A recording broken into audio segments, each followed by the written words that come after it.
सार्थ श्री तुकाराम महाराज गाथा 14व्या अभंगाचा अर्थ। महाराज विठ्ठलाच्या मूर्तीबद्दल म्हणतात, कमरेवर हात ठेवून हे सुंदर ध्यान विठेवर उभे आहे।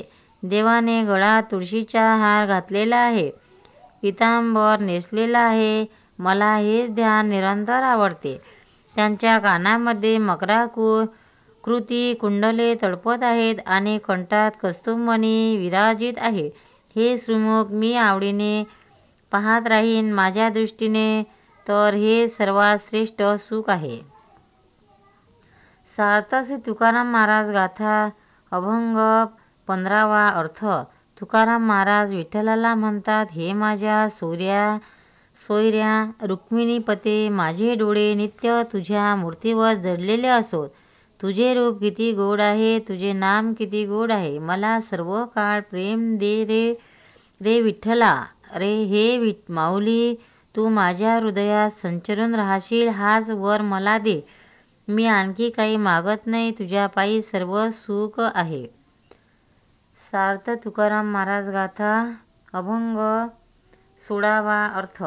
तुकाराम महाराज गोपींच्या भूमिकेतून आपल्याबरोबरच्या गोपींना श्रीकृष्णाच्या म्हणजेच विठ्ठलाच्या रूपाचे वर्णन सांगत आहेत। येथे मूळ गोपी म्हणजे मन व तिच्या सख्या म्हणजे इंद्रियांच्या प्रवृत्ती असे रूपक लक्षणे आहेत। ते म्हणतात, हा श्रीकृष्ण राजस सुकुमार असून मूर्तिमंत मदनच आहे। त्याच्यापुढे चंद्र आणि सूर्य यांचे तेज फिके पडते।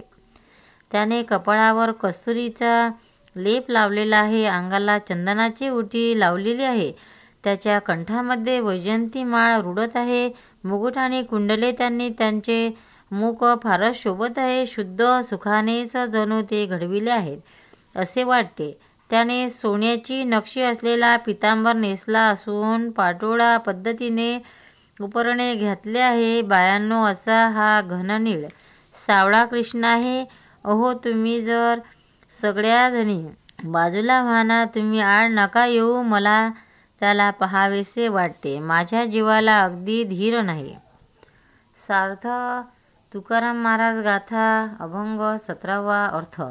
तुकाराम महाराज हरीला म्हणतात, हे हरी, कमरेवर हात आहेत व गळ्यात तुळशीच्या माळा आहेत असे रूप मला दाखव। हे हरी, दोन्ही चरण विठेवर ठेवलेले आहेत असे रूप माझ्या डोळ्यांना दाखव। पितांबराला उत्तम कसोटा घालून तू तो कटीवर नीट नेसला आहेस अशी तुझी अगदी वेगळी मूर्ती मला दाखव। देवा, तू गरुड पारावर उभा राहिलेला होतास, तेच रूप माझ्या मनात सारखे आठवते आहे। त्याविषयी मी धुरणीला लागलो आहे आणि माझे शरीर अस्थिपंजर होऊन पाहत आहे। याकरिता हे पंढरीनाथा, मला येथे भेटावयास या, म्हणजे तुकारामाच्या राहत्या घरी। अहो, माझी एवढी आशा पूर्ण करावी, या प्रार्थनेचा अभेर करू नये।